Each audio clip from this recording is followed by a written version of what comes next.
या मदतीमुळे आम्हा संचालकांना मोठं अतिशय बळ त्या ठिकाणी आलेलं आहे।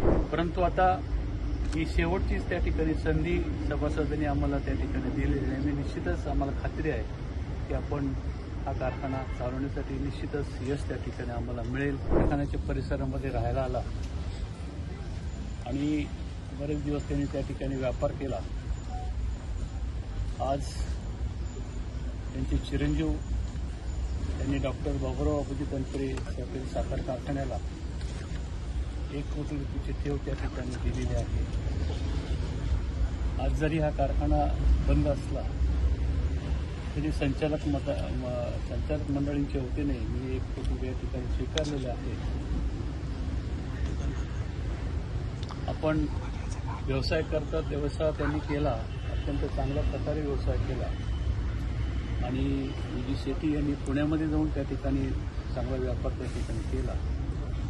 परंतु ज्या ठिकाणी आपण जन्मलोय, ज्या ठिकाणी वाढलोय, ज्या गावात वाढलोय आणि ज्या कारखान्याच्या याच्यामुळं आपलं त्या ठिकाणी उत्कर्ष झाला ही भावना ठेवून त्यांनी या कारखान्यासाठी काहीतरी करायचं या ठिकाणी मनोदय या ठिकाणी व्यक्त केला आणि 1 कोटी रुपयाचा चेक या ठिकाणी दिलेला आहे। त्यांचाही मी मनपूर्वक तनपुरे परिवाराच्या वतीने त्याचबरोबर या रावरी तालुक्यातील सर्व शेतकरी बंधू असतील, सभासद असतील, बिगर सभासद असतील, कामगार असतील यांच्या वतीने मी त्यांना मनपूर्वक धन्यवाद देतो। या मदतीमुळे आम्हा संचालकांना मोठं अतिशय बळ त्या ठिकाणी आलेलं आहे आणि आम्हाला खात्री आहे की यापासून प्रेरणा घेऊन या तालुक्यातील जी त्या मंडळी असतील ती सगळे आम्हाला त्या ठिकाणी योग्य सहकार्य त्या ठिकाणी करतील। ते पैशाचं सुद्धा त्याच्या व्यतिरिक्त या कारखान्याला चालू झाल्यानंतर ऊस देणं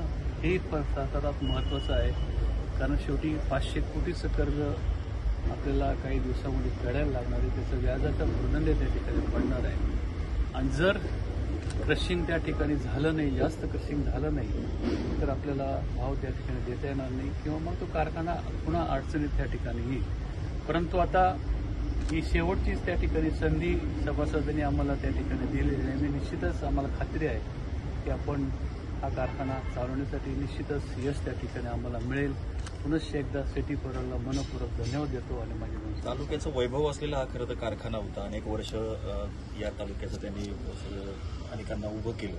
खरं तर आज त्याची अवस्था वाईट झालेली आहे, कर्जाच्या विळख्यात तो सापडलेला आहे। तुमच्याकडे सत्ता आलेली आहे, तुम्ही तर प्रयत्न करतच आहात। काय प्रयत्न सध्या सुरू आहे आणि यांनी ज्या पद्धतीने मदत केली आहे इतरांनी करावी असं तुम्हाला वाटतं? असं अर्थातच याच्यापासून प्रेरणा घेऊन इतरांनी मदत त्या ठिकाणी करावी अशी या ठिकाणी इच्छा व्यक्त करतो आणि कारखाना चालू करण्यासाठी NCDCच्या मार्फत त्या ठिकाणी कर्ज पुरवठा आपल्याला घ्यावा लागणार आहे आणि त्याच्यासाठी आपल्याला गेली 3 वर्षाचं ऑडिट त्या ठिकाणी दुर्दैवानं झालं नव्हतं आणि त्या ठिकाणी स्टाफही त्या पुरेसा उपलब्ध नव्हता आणि त्याच्या व्यतिरिक्त सगळं दफ्तर जे होतं त्या बिल्डिंगमध्ये अस्ताव्यस्त पडलेलं होतं। मग आम्ही काही त्या ठिकाणी जे जुने कामगार होते त्यांना त्या ठिकाणी बसवलं। गेली 3-4 महिने आम्ही त्यासाठी ते ऑडिट त्या ठिकाणी करण्याचा प्रयत्न केला, पूर्ण करण्याचा प्रयत्न केला आणि खर्च पूर्ण त्या ठिकाणी झालेला आहे आणि आता आम्ही तो प्रोजेक्ट रिपोर्ट त्या ठिकाणी सबमिट करणार आहे आणि त्याचबरोबर कारखान्याची जी काही संपत्ती आहे त्याचं व्हॅल्युएशन चालू दराप्रमाणे काढून ते त्या ठिकाणी देणार आहे, त्याच्याप्रमाणे कर्ज पुरवठा त्या ठिकाणी होईल। तर कर्ज मिळाल्यानंतर आपण त्या ठिकाणी मशिनरीचं अद्ययावत त्या ठिकाणी करण्याचं त्या ठिकाणी सुरू करणार आहोत। कारखाना कधीपर्यंत सुरू होऊ शकतो?